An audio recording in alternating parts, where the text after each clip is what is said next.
Ngikubingelele ngiphinde ngikwamukele embukelweni Lobane TV. Siyathokoza ukuthi ususubscribe kule channel yakho ngaphambili. Kuyintokozo kakhulu ukuba nawe. Nawe mfowethu osasijoyinaka ukuqala kule channel yethu. Sacela mfowethu ukuthi usubscribe ukuze ungaphutha nayo yonke video esiyifakayo kule channel yethu.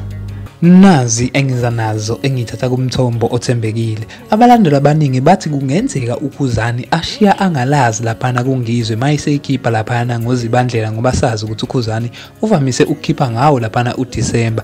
Bathi ke kungenzeka ke atalaphe kakhulu laphana ngizwa ngoba kubonakala ukuthi ungizwe ukhwelo uyadeleka kakhulu laphana kuKhuzani. Makuthi awukwazi uwabone lama video la khona ungizwe ngempela ekhwela edelika kuNdlamlenze laphana. Ngicela ukuthi uyibambe le video lena njengamanje sokufayela ama highlights, uyibuke le video lena bese ushiya uvo lwakho laphana e-comment section. Usho ukuthi wena ngabe uthini malana lolu daba lolu? Ngabe uthini ngale empilo ngempela yalezi insizwa le engasapheli njengamanje? Ngithi mina nani asibonaneni ngevideo ezayo. Ngizenda ama voice note kuwe mina nalaba abantu ngixakala izithombe ngiqinisile.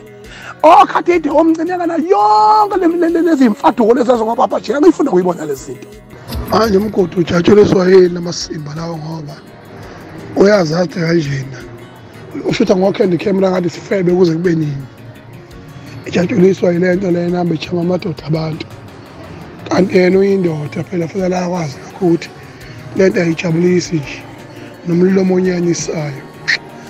Manje ke abona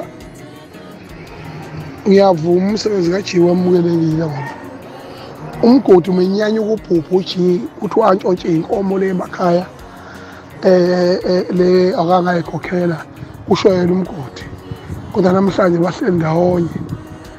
Manje ke kumokelekile ke wonke bekwenza uPapa Jiwa ngoba idlozi lakhe limphendulele ukuthi lenja bagcine sebedla egolunye naye ngoba phela into eyenziwa umgodi wehleba nobunyoka. Manje ke inyoka ihlangene la enkulu kodwa umcineka ngoba umcineka lona ubenza ithutha bonke laba